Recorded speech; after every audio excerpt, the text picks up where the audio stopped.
සියලු දෙනාට සුබ දවසක් ප්‍රාර්ථනා කරනවා. මම එක්ස්ටර්නල් යුට් නාලිකාව විතර ජීවන්ත.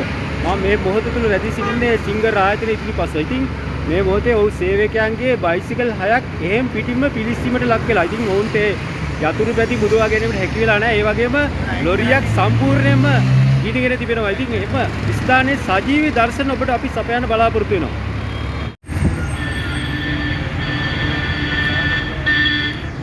අපේ නම් ඉතින් තුවාල නැහැ. 10යි 9 මාස වගේ තමයි මේක සිද්ධ වුනේ.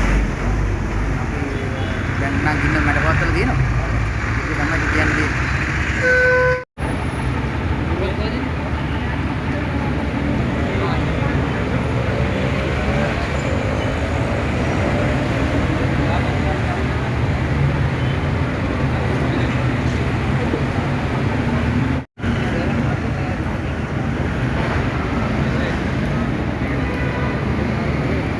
සම්පූර්ණයෙන්ම ලොරිය පිලිස්සී ඇති ආකාරය ඒ වගේම බයිසිකල් 6ක් මේ ගින්නට මැදි වෙලා තියෙනවා.